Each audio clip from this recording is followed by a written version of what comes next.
This is the OTB Television Network, a service of Capital District Off-Track Betting.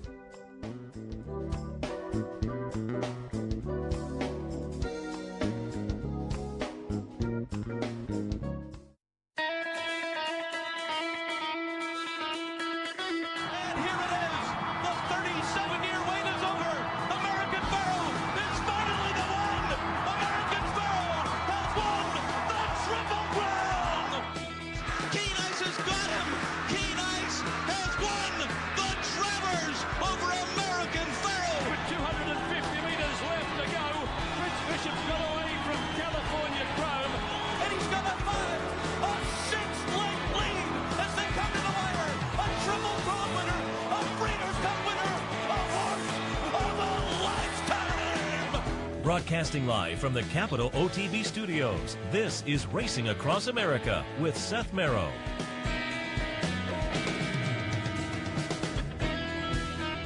Good morning and welcome to Racing Across America on this Saturday morning. I'm Seth Merrow. Thanks for joining us. Nice afternoon of racing ahead, and we will talk about some of that. First, I want to thank our friends at Woodbine for their sponsorship. Woodbine, pick, bet, and cheer on world-class horse racing north of the border, and no afternoon sums that up more than International Day, Canadian International, and that's this afternoon. We'll talk a little bit about that in a few. Also, international racing at Yonkers today, so a little bit later in the program, excuse me, we'll be joined by Ken Weingartner from the U.S. Trotting Association. We'll get a little preview of the International down at Yonkers today. They also have a couple of other really nice, rich stakes races with some of the more prominent trotters and pacers on the scene this year. All of that happening at Yonkers. And again, we'll talk with Ken Weingartner a little bit later. But as I said, nice stakes action at various venues around the country, and certainly wanted to touch on Woodbine. And I thought, who better to reach out to than our friend Ellis Starr, National Racing Analyst for Equibase. His race of the week on the Equibase website today is the QE2 down at Keeneland, but he also does spot plays at various other tracks during the season, including Keeneland, Santa Anita, but also there's some spot plays that you can pick up every racing day on the Woodbine website. So I thought we'd reach out to Ellis and talk a little Keeneland and Woodbine for this Saturday afternoon. Ellis, good morning.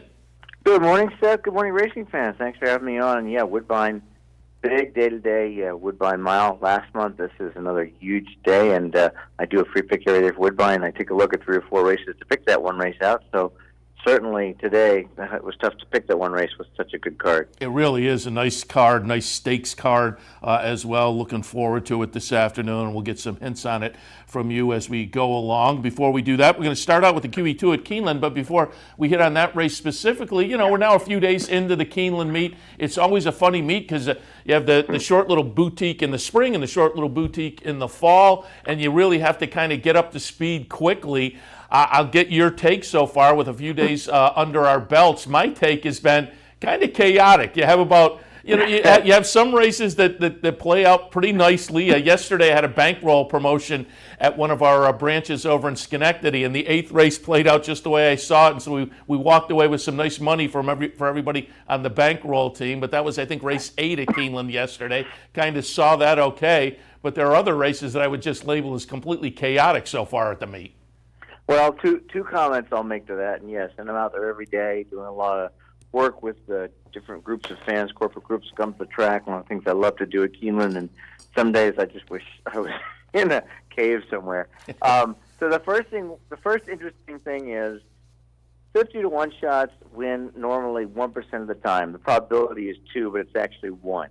And opening 4 days, Friday, Saturday, Sunday, Wednesday, we had 3 $100 winners in 40 races, so 2.5%, 3%, so unbelievable odds. And a couple of 20s and 30s. There was a 40 yesterday, just crazy. Now in the spring, you have the kind of the excuse. You get a lot of 2-year-olds and first-time starters.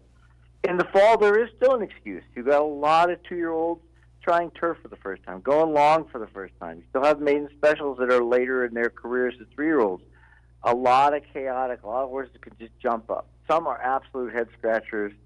The $110 horse in the second or third on Wednesday, the head scratcher. And then from a handicap perspective, and everybody who plays Keeneland should keep this in mind. You're going to be streaky no matter what you do. So a perfect example is I handicapped a full sheet for Keeneland and Equibase every day. And example, on the 8 race card Wednesday, I went 4 for 8, and I went 0 for 10 Thursday, and yesterday I had 5 seconds. 5 horses second out of 10. No top picks. No top picks won. 5 of them got beat.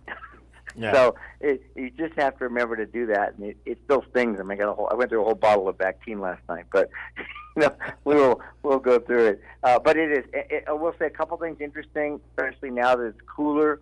The main track is more glib, not necessarily fast, but nobody's coming from back. You gotta be mid-pack all the races, and there's very few closers. Turf is fair, even the very outside, 12, 13, 14s, no problems at all. We had a couple of horses going wire to wire on the main track. It's pretty speed favoring. Jockeys are trying to take advantage of that. Yesterday, wire to wire horse early in the card, double digits. So that's one thing I would say about the main track is you've got to have tactical speed, not necessarily early speed. Turf, the best horse, provided they don't get in traffic trouble, is winning those races.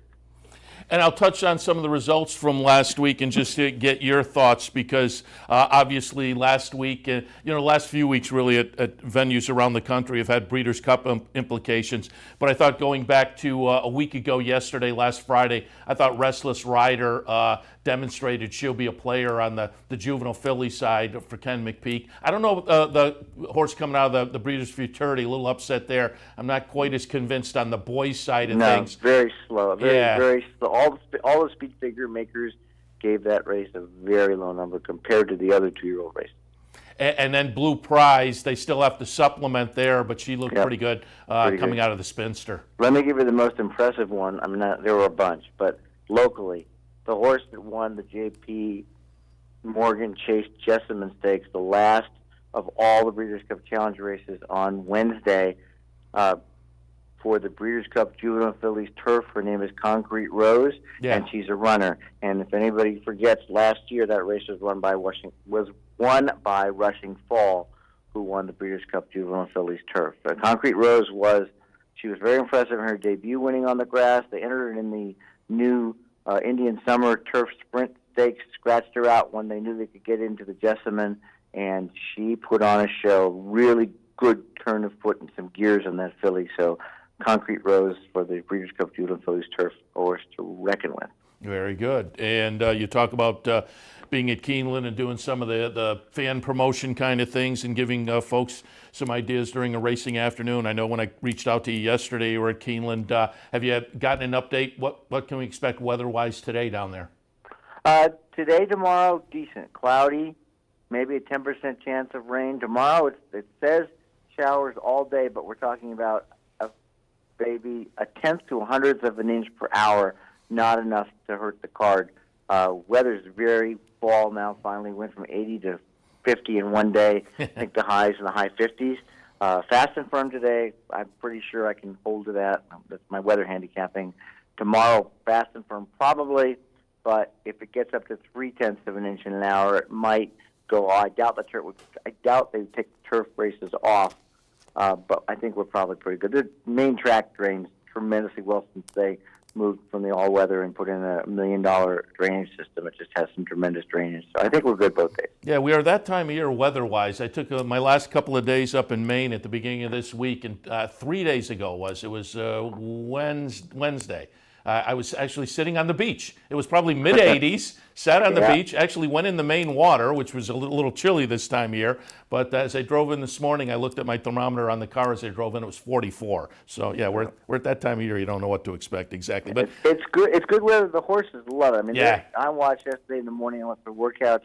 Their ears are pricked. They are loving the 40s in the morning. Yeah, absolutely. All right, let's take a look. Start our stakes previews here. And again, we'll look at a couple from Woodbine in a moment. But let's start at Keeneland, the QE2. Always one of the highlights of the fall season. These are the 3-year-old fillies getting a last chance on the grass against their own age group. And given that it is a restricted age stake, this QE2 for $500,000 going 1 1/8 on the grass really does look like it goes through Rushing Fall. She is just so talented for Chad Brown and E5 Racing. We're going to go back and look at the Lake Placid. That was her last race, middle of August. She's going to be the number 6 horse here as the 7-5 favorite. Wins by a chart margin of 2 3/4. Again, she's the number 6 horse. This is a field of 8, and she just looks like she has this group over a barrel. Yes and no. So, yeah, I mean, I love her. I loved her last year when I saw her break a maiden at Belmont and the Keeneland Jessamine. Like I said, just the Concrete Rose, that big eye-catching move from ninth to second to first, just crushed them, and then putting it together. And the weird race in the Edgewood, where she just didn't seem. I mean, even at 90%, she still lost by a neck. And she showed her stuff again on off turf in the Lake Placid. The horse that can give her the most grief, and the horse I'm going to bet to win because the odds are better, but I'm going to box in the exacta, is Fatal Bear. A very nice 3-year-old filly bred in France, who ran her career in France, and she beat Mail second time out last August. Came to the U.S. without any kind of acclamation, which shows pretty good, well-trained horse. And she won the Surfer Girl of Del Mar with a Rushing Fall kind of move, 10-6-4-1 in the PP line. Made a move 7 wide in the stretch in the Breeders' Cup Judo Fillies, if those remember. Nice move from 11th to 9th to 3rd, a length back, and petered out in that one. Came back for 2018, 5 months off, first race, 3-year-old, won the Providencia at Santa Anita, ran lousy in the Honeymoon, but her saddle slipped. Completely draw a line through that race. That's a complete ignore race, no control for the jockey. And that went to New York for the Belmont Oaks, 1.25 miles, maybe a little bit out of her range. 6th to those nice fillies there. And then she won the Grade 1 Del Mar Oaks. And that was back to her form. 8th, 3rd, 1st, big move. DeStormo's been up for 2 of her 3 U.S. wins. He travels to Kentucky to ride her today for Leonard Powell.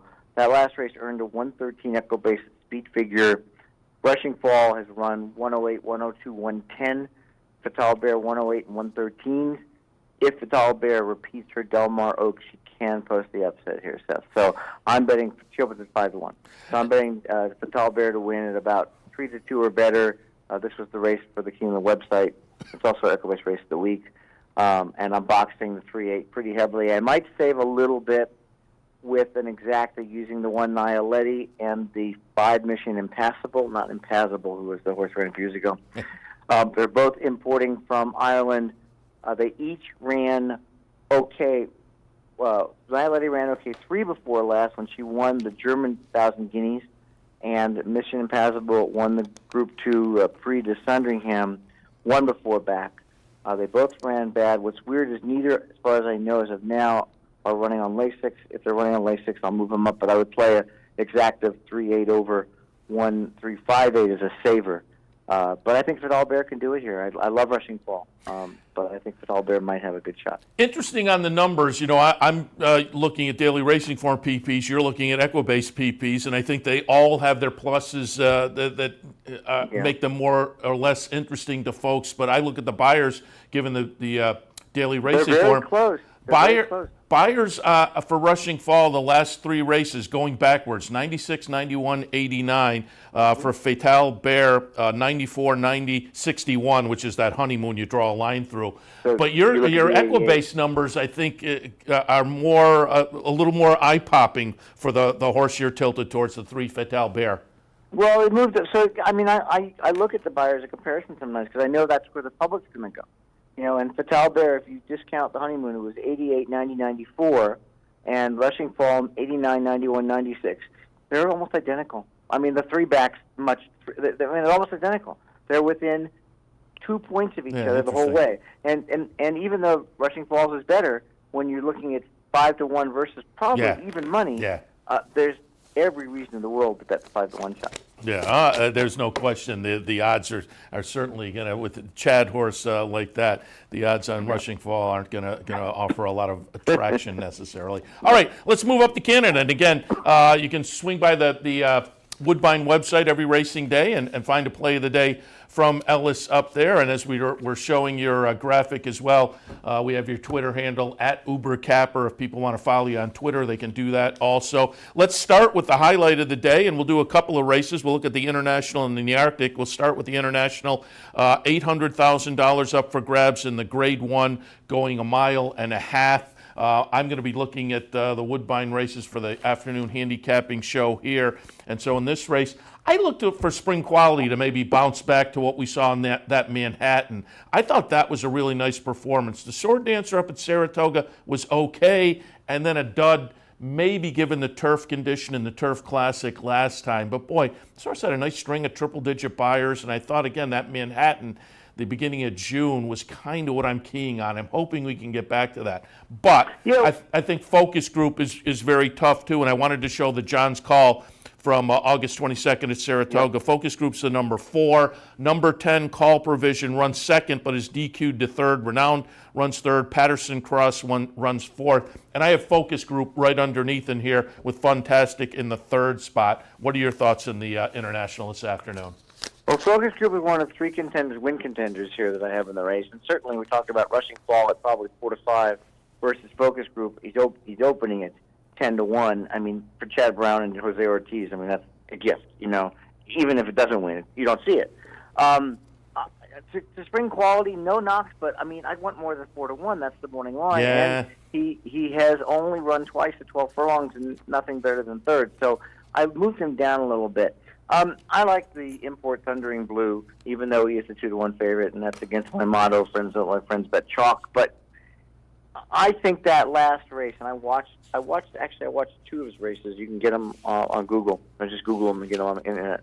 I watched the York Stakes, the Sky Bet York, which is Group 2. And then I watched this last one, the Stockholm Cup, which somewhere, I'm sure, in Sweden. That was a workout. That's like a horse racing in a Grade 3 or a race day right for a horse, even though it was Group 3. I don't know who he beat, but he's really impressive in a field of 12. Before that, third behind Roaring Lion and Poets World. Roaring Lion, of course, coming back again to win since the Judd International. And then the Sky Bet. In the Sky Bet York, he had trouble twice in the stretch, still came up. He's a beautiful gray. You can't miss him on the track. I think he's the real deal here. He doesn't need LASIK, so he's fine. He's actually been gelded since his last start. He was gelded on 10, it says 10-10. Now, I think that's a little weird. I don't know if that's true. I'll have to check. But we have it listed as gelding just a few days ago. But anyway, he looks very strong. The other European, Khan, and then focus group with the other 2. And Khan opens at 10-1. Same kind of thing. He won what's listed as a Group 1, the Prix von Europa in Germany, and that was on a yielding course. That course was worse than yielding. I mean, 1.5 miles and 2:37. If you look even at Thundering Blues 1.5 miles, 2:28. I mean, that's just slow. And this horse, was probably just digging his feet inches into the soft turf. He ran the race of his life. He hadn't run a good race in a long time. But he's pretty interesting because he rates just off the pace, and he's a good price. He brings over his same jockey. And the focus group, there's nothing wrong with him. I mean, yes, he hadn't run the stakes yet, but his 4-year-old, his pattern is fantastic. Again, his Equibase pattern of 116, 118. He's cutting back from 1 mile and 5/8 to 1.5 miles. He's already won 1.5 miles as well. You get Ortiz. He's going to be making a run. So Thundering Blue, Khan, and a focus group, pretty much my exact. I might play those 3 overall. I want to mention, though, I'm going to bet absolutely a couple bucks to win or win in place on number 7, English Illusion. And I just want to explain why, if that's okay, because people are going to say I'm crazy. In the Northern Dancer, which Johnny Bear won for the 2nd year in a row, I liked English Illusion a lot at 34-1. And he's opening at 15 here. I think he's going to go up to 30. The reason is this horse has really, really good form as a 4-year-old and as a 3-year-old. He just runs a couple races. He gets out of form and he gets back to form. Last year he won a classified allowance at 1 mile and 5/8, just like Focus Group did last out. He was actually dropped into a claimer in August and picked up for $45,000, and he'd already won about $200,000 at that point. Comes back to win a restricted stakes at 1.5 miles on the grass, beats Johnny Bear. Johnny Bear turns the tables on him. In the Northern Dancer, when he was 34-1, he was 10th. When he started to make a move, he lacked a little bit of a path. He got Hernandez, which is usually the second. Right now, I think he's second behind. He's definitely second behind De Silva. They're fighting for the jockey title. And he just ran big, beat 1.5 lengths per second in the Northern Dancer. He's a horse that, like Focus Group, he's going to be coming really late. I'm pretty sure he's going to get a piece. His trainer, Sylvain Pion, is really solid for limited starters. And this horse at 5 is not done with his career. He should not be 30-1. So I'm giving that out as a bomber. I like it. All right, let's move on to the Nearctic Grade 2 event for the turf sprinters. They'll go 6 furlongs, and again, on a great card, another nice full field in here, scheduled 11 starters. I put Lady Alexandra on top, but she's cross-entered at Belmont, so we'll see where Graham Motion goes there. I have her on top over at Belmont, too, if she winds up there. But underneath, I put Conquest Panthera, the Mark Casse runner, and in the third spot, Yorkton, coming off the nice win in the Bold Venture most recently. So for me, 6, 8, 3, and 4. What did you see in the Nearctic? Well, if I'm right on this one, this is going to be the race of the week, in terms of profit. Lady Alexandra is definitely in my mix. She's my top pick at Belmont. She's my third win contender here, but very solid. I haven't read where Motion's going because she ran good. So this is what I call the uncoupled entry rule. In graded races, mostly in most tracks in North America, when you have the same owner and trainer, they're not coupled for betting purposes anymore because there's no real concern about impropriety. The 1 Hem Pepperay and the 2 Kittens Cat open at 20-1 and 12-1, and I'm betting them both. There's just no doubt in my mind. Hem Pepperay, 6 for 7, first or second. The reason I say that is because I ignore the race at Ascot when he didn't race on Lasix. He's a 3-year-old facing older, but this is the time of year where you can do it. He gets Ramon Hernandez. He's got 2 solid workouts at Woodbine where he actually trains, even though he's been racing elsewhere earlier in the year, but he's been here. He got beat twice in a row by the same horse who's not here at 6 furlongs on the all-weather. He adds blinkers. Blinkers were worn for the first 3 races of his career. A win at Belmont in a maiden special by 4 at 6 furlongs. A win at Monmouth by 7 in the Tyro Stakes last summer. And then a neck loss in the Summer Stakes, which, of course, is the big 2-year-old Breeders' Cup Juvenile Turf Prep last year, beaten by Untamed Domain by a neck. Right at the Breeders' Cup Juvenile Turf, ran 14th, got a rest, came back. He won a race at Turfway by 11, which is a prep. Went to Ascot, and then those 2 big races at Woodbine.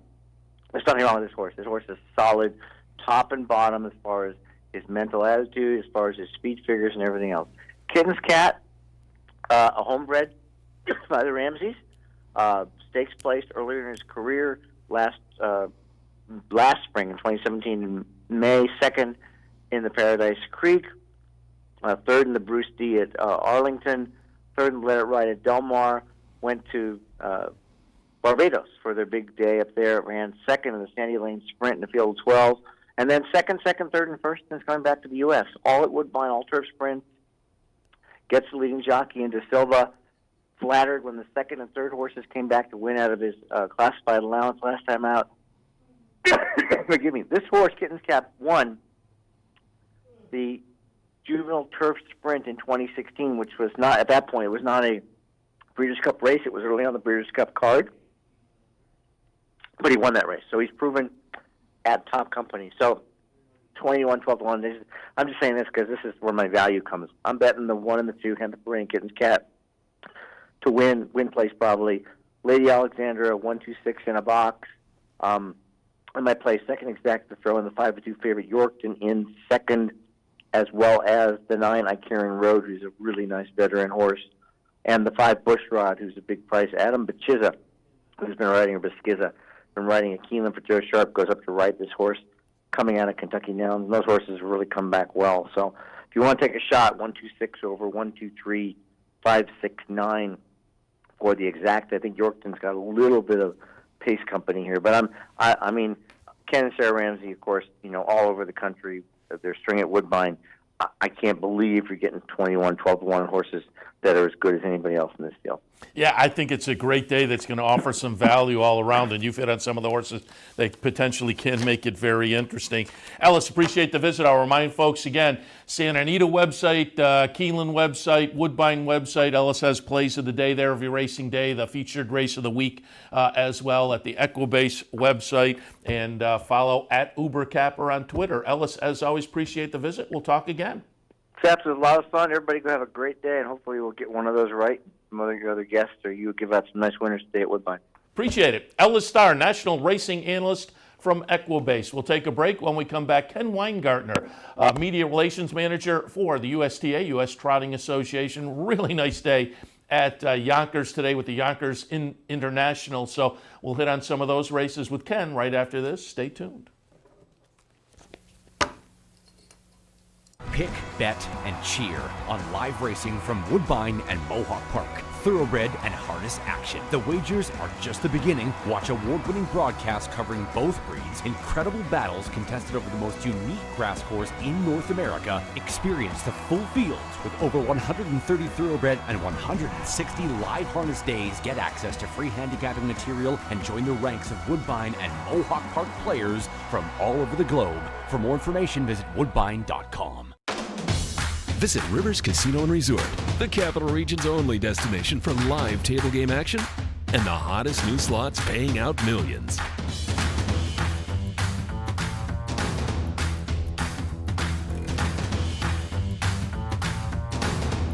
And they're off. Horse betting is now at Rivers Casino and Resort with Capital off-track betting terminals and live tellers located just off the gaming floor at Van Slyck's. Get in on all the action at Rivers Casino and Resort.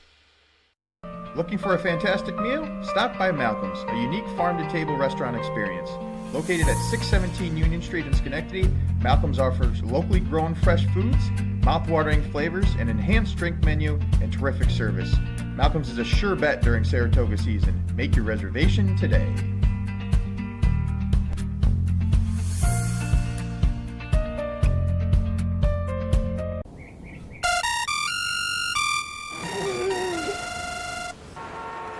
Come on. I want sales reports on my desk by Monday. Whoops. My bad. Love racing? RTN brings you every live simulcast on your home television, plus live video streaming and race replays on your PC and mobile devices. To order, visit rtn.tv. RTN, a breed apart. Welcome back to Racing Across America on this Saturday morning. Nice racing across the country. International racing that we just talked about north of the border at Woodbine this afternoon, but international racing down in the New York City area as well at Yonkers with the Yonkers International. I thought, who better to reach out to than the guy I've been getting the press releases all week from, Ken Weingartner from the U.S. Trotting Association. Ken, good morning. Good morning, Seth. Looking forward to it. Nice day down at Yonkers. We'll certainly get the International Trot on this afternoon as we're doing our handicapping programming here at the network. Scheduled post time, I guess around 3:40 today for the International, but some other nice stakes action also. Ken, before we get into those races at Yonkers, haven't talked to you in a while, so I just, for the folks who like to follow the sulky side, maybe for some of our thoroughbred fan viewers who would want to pay a little bit of attention this afternoon and at other big races as the year plays out. I pulled up the standard bred poll for this week, and I see on top a 3-year-old trotting filly, Atlanta. Tell us a little bit about her. Well, Atlanta, she's had a fantastic year. She, in August, became the first filly to win the Hambletonian since 1996. So that was quite an accomplishment, and her connections were very confident in her going into that race. You know, they could have raced against the fillies in the Hambletonian Oaks, but decided to take their chance against the boys, and she put in 2 fantastic performances to win that day. And she just recently won in Lexington, the Kentucky Filly Futurity, so a well-deserved number 1 for sure. Yeah, she's pretty solid there with the number of first-place votes and whatnot. So it's interesting to see the 3-year-old filly atop the poll. A couple of the others underneath we'll talk about as we go along looking at today. But before we get to today, one more sitting, 4th on the poll, Courtly Choice. A couple of weeks ago during our afternoon handicapping on a Thursday, we were looking at the Delaware County Fair and the Little Brown Jug, and that was excitement, certainly for the eventual winner. Courtly Choice breaks in the elimination heat and comes back and runs second, but then runs a very good winning effort in the final to win the Little Brown Jug this year. That was a huge performance by him that day. I mean, first of all, to go off stride behind the starting gate, I mean, you would have thought, well, he's got no chance, the day's over, and he comes back and makes the final, draws post 4, which is not an easy starting spot at the Delaware County Fairgrounds on a half-mile track, and overcame that. And, another race where they were confident going in, David Miller drove him, and prior to the race, he was asked, what he expected from Courtly Choice, and he said, I expect him to win. And David Miller doesn't usually talk that way. He's usually pretty reserved. So when he said that, I sat up and took notice. I laughed because, as I say, we were showing the simulcast signal in here that afternoon, and that was included in our programming that day. And they put on a great product, the simulcast product. There's a lot of chatter in between the races and get good information and good interviews, and it was funny to hear him say so what's the expectation? Well, we're going to win. Exclamation point, gone, mic drop. I'm out of here. Yeah. Very good. Yeah, and then he delivered. Absolutely. All right, let's get a little info for today. We'll kick things off taking a look at the Yonkers International Trot. And before we hit on a replay and talk about that, I just, again, I said I've been getting press releases all week, and this was a little bit interesting to me. You talked, one of the press releases was talking to some of the drivers and how they got kind of prepped because the International Trot, $1 million up for grabs, but it's 1.25 miles, so it's a little bit different. But I also found this interesting. I didn't realize this. You said in the press release 3 of the recent winners have done it in different fashion and went back to 2015. Papagayo E won using the passing lane, but no more passing lane at Yonkers. That's right. Yeah, they eliminated the passing lane coming into this year, so that takes that element out of play, and it really makes it kind of interesting because you can't just sit second behind the leader and wait for the open stretch to come and drop to the inside and try and pass. This is a race that typically you're going to see them racing 2 and 3 wide throughout the entire 1.25 miles.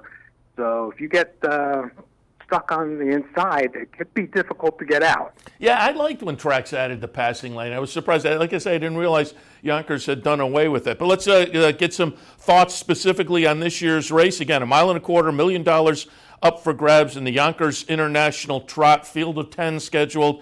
And I pulled up a replay, Ken, from the Caesars at Hoosier back on September 21st. Marion Marauder is going to be the winner here by 1/2 length. Nice closing effort to get up by 1/2 length, and 1:52 and 4 left from the 9 post that afternoon and leaves from the 1 today, the cozy 1 post in the International Trot this afternoon, and it's subsequently the 3-1 favorite. So Marion Marauder does look kind of logical, but what are your thoughts in the International Trot?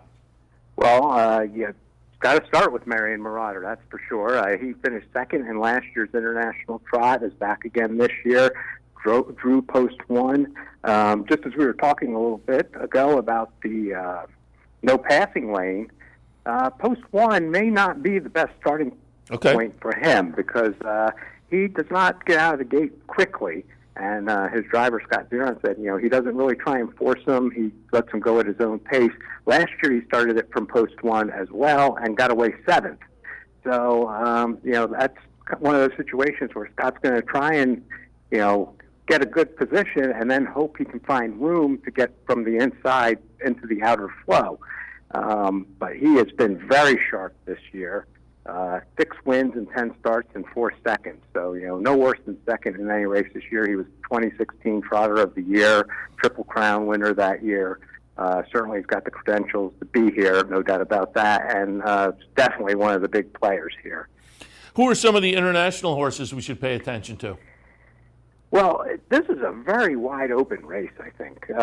Ringo Starr Treb comes in as the Elite Lopp winner, which is one of the biggest races in Europe. It's raced in Sweden, and he won that race this year. He comes in, certainly going to be one of the top choices. He's 4-1 on the morning line.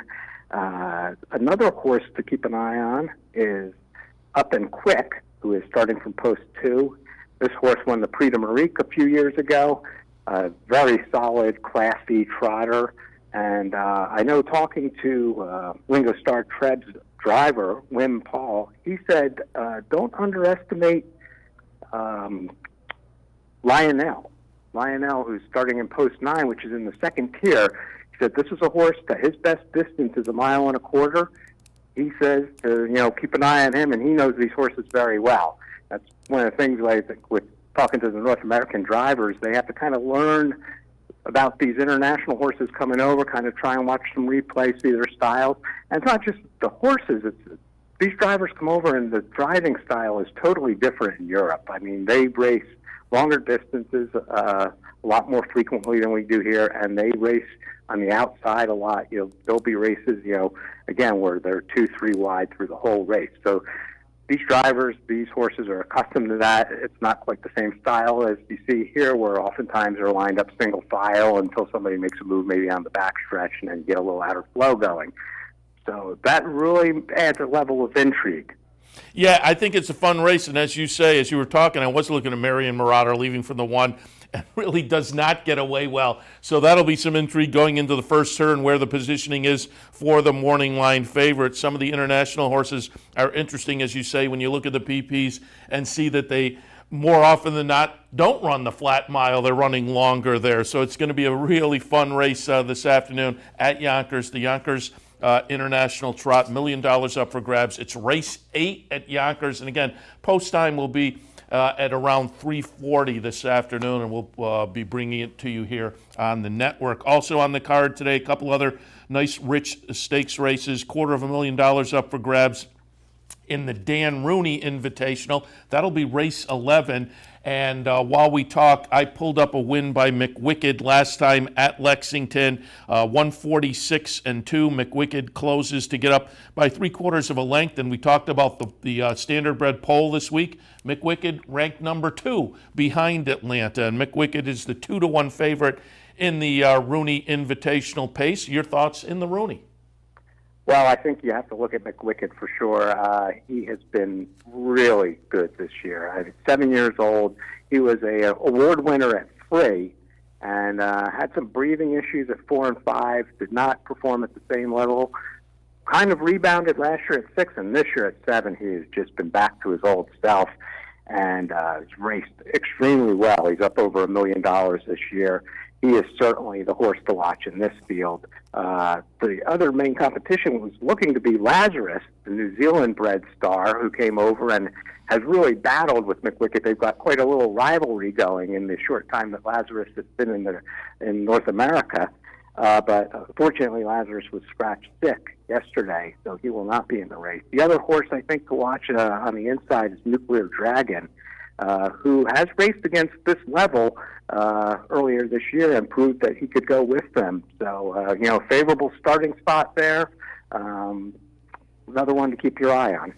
Will be driven by Tim Tetrick, Nuclear Dragon. And again, for folks who don't follow harness racing regularly, but maybe you're going to watch some of this stakes action this afternoon down at Yonkers, maybe list 2 or 3 of the drivers to keep your eyes on in the big racing action this afternoon. Well, certainly Tim Tetrick is one of those drivers. He's always at the top of the standings. He's the leading money-winning driver in the sport this year at this point in time. Yannick Gingras is another one to keep an eye on. He'll be driving Ariana G in the International Trot. She's the only mare in the race and has a very good chance as well in that field. Jason Bartlett is your leading driver at Yonkers, perennial leading driver right now. So he's another guy to keep an eye on because he certainly knows his way around that track very well. All right, and let's take a look at race 7 this afternoon before we let you go. It's the Harry Harvey $250,000 Invitational Trot, a field of 10 in here. And Ken, you and I were talking before we came out of the commercial break, a notable entrant in here with a notable track record coming into this race. So talk a little bit about the Harry Harvey Invitational. Well, Harry Harvey, you get to see the fastest trotter in harness racing history, Homicide Hunter, in that race. And he just set that world record as last time out in Lexington, 1:48.4. And you look at that and you think, well, that must be a pacer. Because it's mind-boggling to think trotter's going that time. Yeah. But he is a very fast horse. He's trotted some very fast miles in the past, and all the conditions fell into place for him last time out. Fractions were good. He came from off the pace, was able to overtake everybody in the stretch and trot that 1:48.4 mile, and just unbelievable. And talking about top drivers, he's got Brian Sears in the sulky, who's a Hall of Famer and also regular at Yonkers, so he knows his way around that track as well. But definitely fun to see a horse like that and see what he can do in this race. But he's the obvious horse to look at in that field. And interesting also, this is going to be another 1.25 miles. Yes, and then another 10-horse field.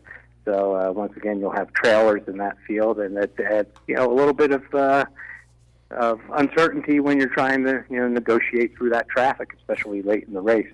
And Ken, I think we've talked about this before when I've had you on the air, but I look at that trotting record time of 1:48 and change, and I remember when I first got into the game, right up the street at Saratoga Harness, we would be popping our eyes out of our head if they went in 1:59, and I look at these times like 1:48, and I think, wow.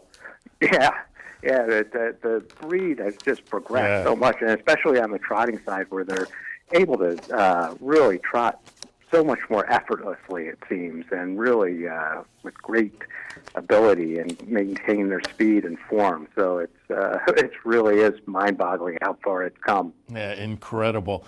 Ken, appreciate the visit, and again, looking forward to the racing this afternoon at Yonkers on the trotting side. I got into the game, as I say, up at Saratoga Harness, and was a real harness guy for the first few years, and kind of migrated over and concentrate a little more on the thoroughbred side now. But I still go to the harness track fairly regularly and enjoy it quite a bit. And this is a big, big day. We appreciate the visit this morning. Well, thank you for having me, Seth. I appreciate it. Ken Weingartner, U.S.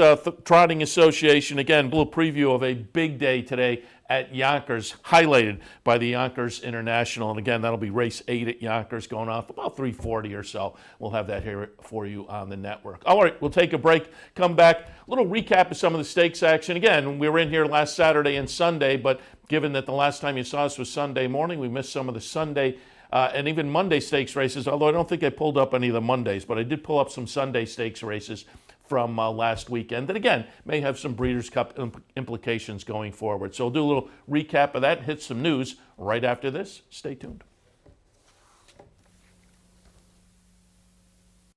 Funding your Capital OTB bet account is as easy as 1, 2, 3. 1. Easy Money. Clearly the fastest and easiest method of depositing funds into your account. Make deposits or withdrawals in just minutes. 2. Green Dot Money Pack. Gives you instant access to your funds. Green Dot Money Packs are available at thousands of retailers nationwide. And 3. MasterCard Visa. Simply click on the link from the funding page, enter your account information, and fund your account. CapitalOTBBet.com. Log on today.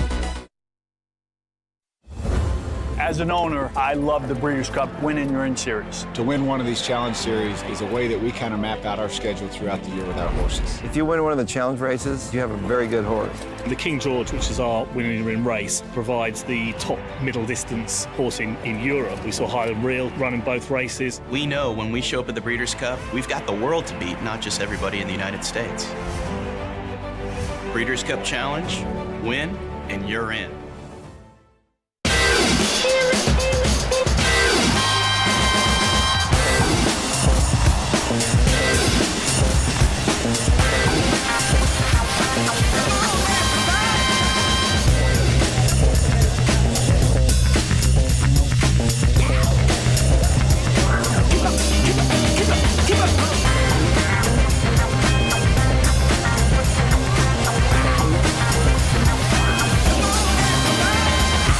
Dirty windows? Don't do it yourself. Call Clean Image, your window cleaning professionals, and enhance the look of your business or home without the worry. Clean Image pledges nothing less than 100% customer satisfaction. It's guaranteed. Homes, offices, bed and breakfast, vacation homes, and more. Clean Image has cleaned them all. Carpet and floor cleaning, pressure washing, and janitorial services are also available. Call today, 446-1397. That's 446-1397. Online at clean-image.net.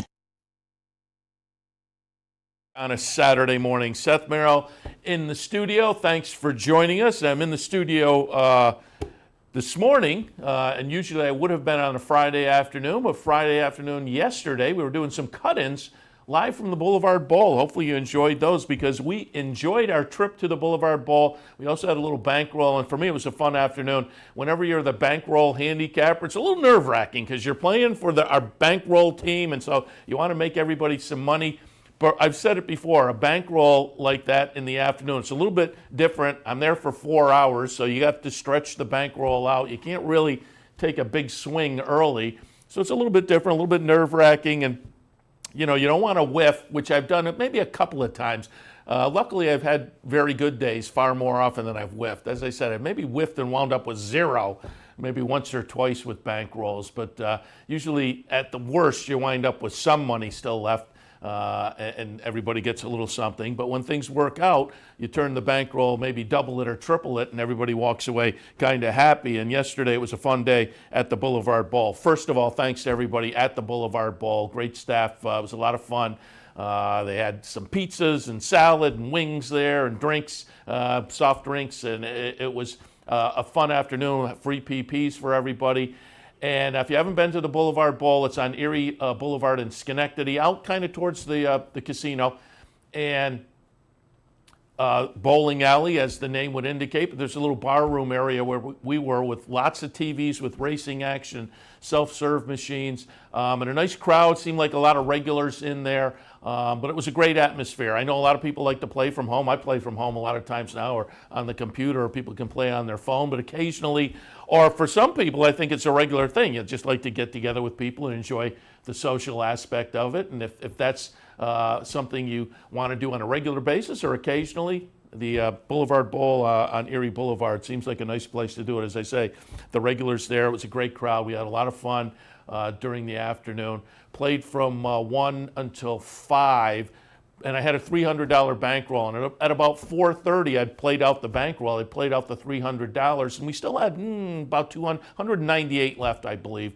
And everybody at the bar who was part of the bankroll team all voted to play it in, send it in, as it were, and take our shot. And so I looked at the tracks I was looking at and decided to go for Keeneland, parsed out the money into a little try box for a few dollars, an exacta box for a few dollars, took my top two and did an exacta box much stronger, and then there was $70 left and put $70 to win on the horse I liked on top. And it couldn't have worked out any better. The horse I had on top won. The horse I had second ran second. The horse I had third ran third. Top three cold for the try. So we picked up try money, a lot of exacta money, a lot. I think we had the exacta 7 times, $30 exacta 7 times, $70 to win on the $7 horse. So we turned our 198 into 615, and everybody walked out with about $55. So it was a nice afternoon. You come down and you're just going to enjoy an afternoon watching the horse races. You get some pizza, some free PPs, and $55 to walk out with. So, again, the bankrolls are a lot of fun. We typically do them every few weeks here at the Clubhouse Racebook. I think we're on the road again with another bankroll within the next couple of weeks, Queensbury, I believe. But we will alert you to all that. Maybe it's on my... Yeah, we'll alert you to the situation over the next few weeks. But we are... going to some various locations. And as I say, typically we're down here every few weeks as well at the Clubhouse Racebook for the bankrolls. They're always fun, so keep those in mind. But again, thanks everybody at Boulevard Bowl yesterday. Had a great afternoon. Staff and the patrons as well. Oh, also thanks to our friend Shannon Donovan from the marketing department, because the marketing guys always come to the bankrolls and do the administering of everything, make sure everybody gets paid out properly and whatnot. So Shannon, great job by him yesterday. Our friend Brian Dorenzo was running the camera because we were doing live cut-ins. And Danny and Dino, Dan Hayes and Dino Cantonacci. I know Dan was in here yesterday morning because I was in here yesterday morning. So I don't know if there was a switch up, but regardless, they're always doing the studio work on the bankrolls as well, on the cut-ins. So thanks to everybody who pitched in. It was fun yesterday, Boulevard Bowl. All right, let's take a look at some stakes action again from last week. Last Sunday morning, you saw it live, but in case you weren't tuned in last Sunday morning, I wanted to play once again the Arc with Enable. This was just a fabulous story. Enable is a 3-year-old filly, won the Arc last year, and you'll see her kind of go to the lead here and look pretty good, but then it becomes very close. She's sitting third from the rail and making the move here to the lead, and she's going to get the lead, and as I say, look pretty good. But then in the yellow silks, it was Sea of Class, who I think has a big future ahead of her, another talented 3-year-old filly. She goes up and makes this really close, and running third is Cloth of Stars. This is the horse that ran second last year in the Arc, runs third there in the blue silks with the white cap. You can see at the wire it got very close, but this was a phenomenal performance. Enable was more impressive visually maybe last year winning the ARC. But given the scenario, she had a setback earlier this year, so her only start coming into this was just kind of a prep race at Kempton against 3 outclassed rivals. Look at that finish. Boy, that ding-dong. Again, Sia Class, the second-place finisher herself, is going to turn out to be very, very nice. So for Enable off one prep race since the ARC last year to come in and win it, but subsequently trainer said that Enable had a little bit of a temperature and was kind of, there was a setback in training given that coming into the race. And they weren't even sure whether she would make the ARC given the temperature. So she gets a late start, one prep race, comes to the ARC, has a little bit of a training setback there and doesn't really get exactly what they might want, and still wins the ARC for the second year in a row. I think I read she's only the 7th horse to go back-to-back in the ARC, but a phenomenal performance. Now, they talked right after the ARC of maybe staying in training and trying for a three-peat next year. They also talked about, given that she's only had 2 races this year, maybe come to the Breeders' Cup. That decision is still pending, but she did work yesterday at Newmarket, and the reports were very good. After the ARC, they said she was blowing harder than she normally does, which it's understandable given the scenario. But they got back to the barn. She ate up that day. She ate up the next day. She's reported to have come out of it nicely. And again, the workout at Newmarket yesterday got very good reports. So we'll see. They will decide within the next few days whether the Breeders' Cup will be on the agenda. It would be great to see them, but how fun would that be to have Enable over here for the Breeders' Cup. All right, speaking of Breeders' Cup, potential also Breeders' Cup coming out of the Spinster last Sunday at Keeneland. We'll watch the stretch run. It'll be number 11 Blue Prize. This was frustrating for me because I like number 8 Champagne Problems. That one ran second. Number 10 Pacific Wind ran third. I had them 1-2, and they were 8-1 and 7-1, but they wind up 2-3. Look at Blue Prize, though. Kind of gives her connections a little bit of a heart attack here as she decides to go over and get a hot dog from the concession stand, but is still able to hold off the 2 horses on the inside and get up there by a chart margin of 3/4 of a length. But again, a little bit of a question mark there in the stretch with the move out, about 10 paths, as it were. Now, I said these races that we're looking at potentially with some Breeders' Cup implications, and this one is going to be interesting because Blue Prize will have to supplement to the distaff, but it certainly sounded like the connections were thinking that may be the game plan. They come out of this race, $500,000 was the purse, so $300,000 they get. I'm not sure what the supplemental fee is. I'm sure it's not cheap at this point, but put $300,000 in the bank. We'll see if they take their shot and do supplement Blue Prize into the distaff in a few weeks' time at the Breeders' Cup. All right, also wanted to take a look at some of the action last Sunday at Belmont because, again, Breeders' Cup implications there. Flower Bowl, winning you're in. 4-Star Crook is going to get it done for trainer Chad Brown and owner Michael Dubb and company. 4-Star Crook is going to be the number 7 horse. She has been knocking at the door all year long in Grade 1s. Just missed in the previous start in the Beverly D behind Sister Charlie. You knew that this was going to be a big effort from her. I had her on top, and she does get it done. Really talented New York bred. She's 6 years old now and wins off by a chart margin of a couple of lengths. On the Moon again, runs second, and Lady Montdora runs third. Before Star Crook for Chad Brown.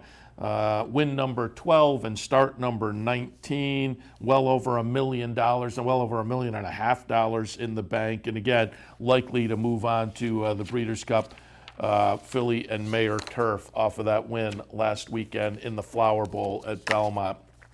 And finally, we'll look at the Frizette here at Belmont last weekend for the 2-year-old fillies. Jaywalk will be the winner here. Covfefe, the number 6 horse, was the one that I had on top. I thought looked absolutely logical off the big debut win up at Churchill in the middle of September. But Covfefe, the number 6 horse, disappoints and runs fourth in here. You can see Covfefe, the number 6, right up there, kind of ding-donging.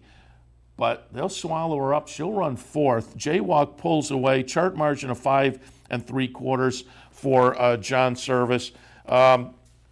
Service said he was kind of concerned to see her in front and kind of duking it out, as it were, with Covfefe and Nona Madeline. But on the front end, Jaywalk does it, gets it done all the way around. And they are, at this point, leaning towards the Breeders' Cup Juvenile fillies. Again, it's one of those, I think, where let's see how she came out of the race. Let's give her a few days and whatnot, and then make our decisions. But they are leaning towards Breeders' Cup Juvenile filly with Jaywalk. So again, there are some races from last Sunday that we hadn't had a chance to review yet that will potentially have some Breeders' Cup implications. All right, I'm going to wrap things up for this edition of Racing Across America. I did also have some news. Let me just quickly hit on a couple of those items. If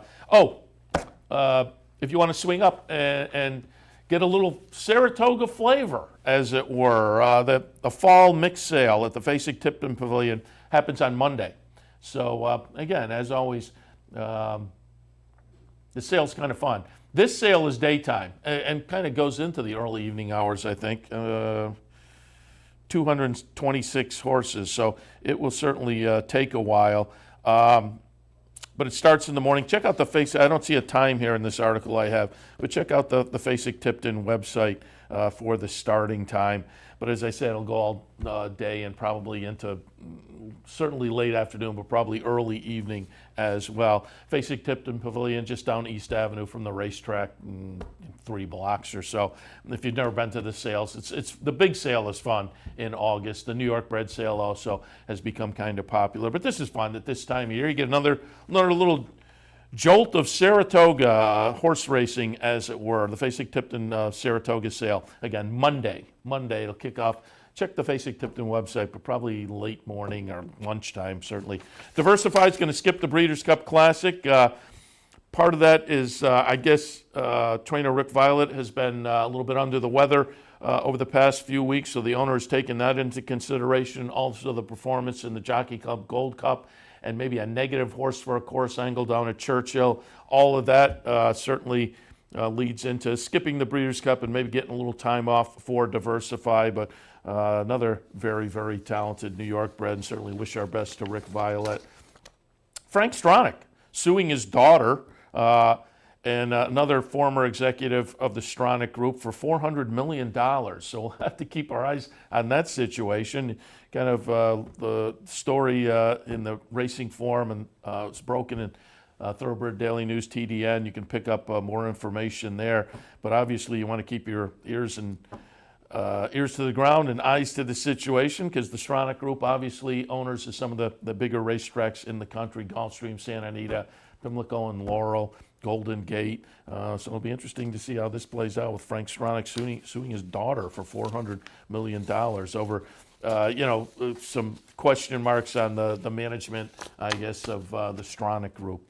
And Woodbine, Laurel, and Pimlico are going to adopt a GPS timing system. That's going to be interesting, because when we were up for Woodbine Mile weekend, a little consternation up in the press box about the timing of a couple of races, and we'll see if this new system, which I guess has been used in England at a few racetracks, is now going to make a debut here in North America. Laurel, Pimlico, and Woodbine using this new system that is GPS-based.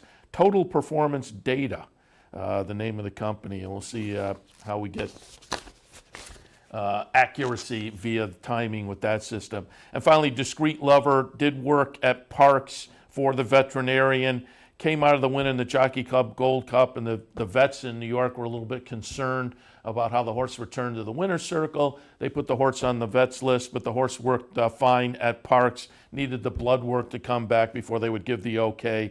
The trainer says that after a race, it's kind of not unusual for the horse to be a little bit iffy, as it were, but then bounces back typically. But we'll see if Discreet Lover gets the okay from the veterinarians, but worked well. And again, they were just waiting for the blood work there to come back to get the thumbs up to move forward, potentially to the Breeders' Cup off the Jockey Club Gold Cup win. All right, promos and events coming up today at Capital OTB, a $100 Win-A-Bet online contest. Check out the website, capitalotb.com, for more info. The Road to Vegas online contest continues as well. More information also at the website. NFL Football Sunday tomorrow here at the Clubhouse Racebook. Wear your jersey, you get in for free. Put your name on one of the squares and maybe you can win a prize. Watch all the football action and enjoy all the racing action every Sunday during the season here at the Clubhouse Racebook, 711 Central Avenue in Albany. Monday, sign-ups open up for our $3,000 Breeders' Cup bankroll. Check out the website on Monday. You want to jump in. Mike Sully and I will each have $1,000 during the weekend, and we'll each kind of parse it out to various day parts and races for our $1,000. But if you jump in, you get a chance to collect any of the monies that we, any portion, percentage-wise portion as far as the number of players in the on the bankroll teams, and then what we win gets split up among them. But you get your chance to participate on the team with sign-ups for that Breeders' Cup bankroll kicking off on Monday. Check out the website for more information. Thursday, $100 online harness knockout challenge. Thursday also, speaking of harness racing, we return to the harness track. We'll be live from Saratoga Harness this Thursday, October 18th. A couple of weeks ago we were there. It was a lot of fun. Always you are invited to swing by. We typically have a box seat right in the front row of the grandstand area. Look for us, swing down and say hello. Love to see you this Thursday, Saratoga Harness. Friday, there's another $500 bankroll. I said earlier, we had a ball yesterday. Had a lot of fun yesterday at the Boulevard Bowl. Wound up making some money for everybody. We will try to do it all again here at the Clubhouse Racebook this coming Friday. Friday also, the return of the Bounty Bet. You want to be in there too. Typically playing a pick four at one of the venues. We'll outline that as the week goes along. But you play it via your Capital OTB Bet account and you're automatically in for the bounty. And potentially you can hit a pick four and maybe pick up a little extra money as well. Again, we'll talk more about the Bounty Bet as we get closer. All right, I'm going to wrap things up for this edition of Racing Across America. Thanks to Ellis Starr for taking a look at the QE2, a couple of nice stakes races at Woodbine this afternoon. Woodbine International highlighting a nice stakes card. Thanks also to Ken Weingartner from the USTA talking a little bit about the Yonkers International trot this afternoon as well. We'll look at all of those a little bit later on here on the network with OTB Live. I'll be back in a couple hours with that. In the meantime, enjoy the racing this afternoon. Cash some tickets. See you back here again for Racing Across America tomorrow at 10 o'clock. We'll see you here on the network again later at about 1 o'clock for OTB Live. See you then.